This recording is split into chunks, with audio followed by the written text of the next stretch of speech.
So anytime you go to a gas station, it'll say like you can put 75 cents in for air, or you can wave to the guy, let him know, hey, I'm one of your customers, will you give me some air? Because they just don't want people coming up using their air for free. Not like air costs a lot. I pull up first to get some air because my tire's low. And I wave to the guy, and he doesn't do anything. So I come over and say, excuse me, could you turn the air on so I could fill it up?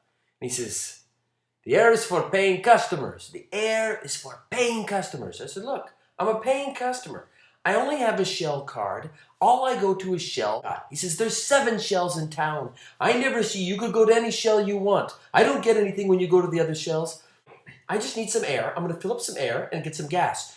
You fill up gas first, then you get air. It says right here, you fill up gas first, then you get air. You need receipt. And I said, look, I'm really amazed at your consciousness here. Air costs nothing. You're going to lose a customer for life because I'm never going to come here. I'm going to tell all my friends not to come here. At that point, I could have driven over and filled up my tank, but I was getting angry because he can give me the air for free. It's for customers. I'm a regular customer, and he wants me to dig out a receipt. So now I'm angry. Now I've sworn off this gas station. I'm never going to this gas station again. And I'm angry at this guy. I'm thinking, I'm a peace activist. I shouldn't be so angry. Today we're coming back from chemotherapy in the city. My wife's almost out of gas. And she starts pulling into this gas station. I said, honey, we can't go to this gas station. She says, why not? She says, because I got in a fight with this guy. He refused to give me air. He could have given, every other station gives you air. He's being so stingy. Being such a stingy guy. I want to kick his ass. Being all tough because he owns the place. He knows I could, if he was just an employee, I could have maybe had him punished, made a phone call, but his wife owns it. So he knows he's got some power on me. Now, I'm one of these guys, whenever I have a problem with somebody nowadays, you start calling their family. You ask their uncle and their brother what's going on with them, and it's so humiliating. I'm into public shaming. It really works really well. Much better than an ass kicking. A teenager will do something bad. I'll say, where does he live? I'll go over to the house and meet the parents, and they're always ashamed and humiliated. So I said, we're not going to that gas station. She says, honey, there's no other gas station around here. He did something bad to me. I shouldn't have to not go to the gas station if I need gas. I'm trying to punish him. How is me running out of gas on the street going to punish him? So I pull into the gas station that I swore I would never go to tonight. And I figure I'm just going to put a couple bucks in because I don't want to sit here and give a guy all this money, fill up my whole tank in there. So I start filling up. And I said, honey, I'm only going to put in a couple bucks because we want to get out of here. I don't want to give this guy any business. And she says, well, you're going to leave it so I have to fill it tomorrow? I'm like, oh, okay. Well, I'll fill it up all the way. The second it's done filling, it goes click, and it sprays gasoline all over me. I'm like, oh, God, I've never had this happen. So I go talk to the other guy who's working there. I said, look, I got gasoline all over me. He goes, we thought we had it fixed. It happened yesterday. So he put an out of order sign on it. I said, I need the number of the guy who owns this place. So he gives me the cell phone number the guy I had the problem with.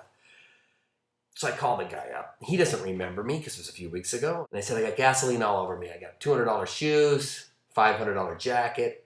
Not really. I'm not going to take the guy for any money. I got a different plan. Here's my plan. He says, I'm so sorry. Come in tomorrow, we'll talk.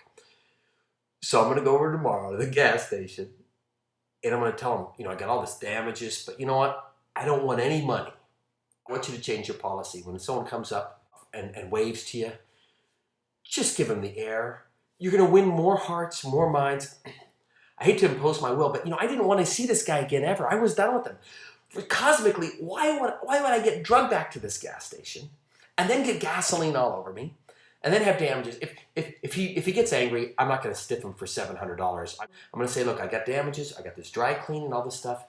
You don't have to pay it if you just change your policy. Am I thinking too much? I know I always think too much. Then I get home. We put the baby down. And I remember the baby isn't supposed to have juice in his bottle. My little daughter, Avonlea, says, I'll give him a bottle. And I said, no, I'll do it. And then I come back later, and she gave him a bottle. And I scream at her, I said, I told you not to give him a bottle. And my wife says to me, you didn't say that. You said, don't do it, I'll do it. But what I should have said was, we have a change in policy. We're not putting juice in the bottle anymore because the baby's getting diarrhea.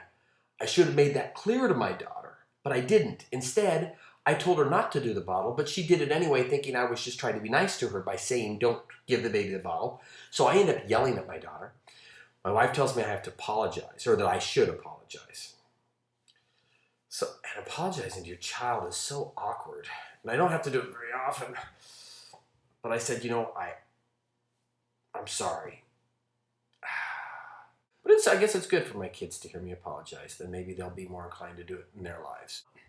I'm going there to try not to serve my ego. I'm going to go there and try to serve him by giving him an opportunity to have more business. Because see, with that stingy, miserly attitude, he's going to lose business and his life is going to fall apart, because when going gets tough, nobody wants to go back to the place that nickels and dimes and grinds. People who nickel and dime you and grind you, they never have a good life. They win little battles and they get coins here.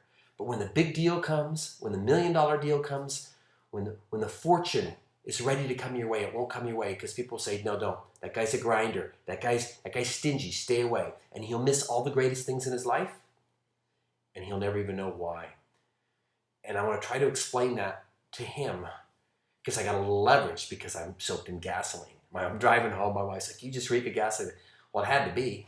I mean, how often are you forced to go to a gas station and you get soaked in gasoline? Maybe, this is another signpost, another little funny little project for me. So anyway, hope you're all doing well. I'll report back. See ya.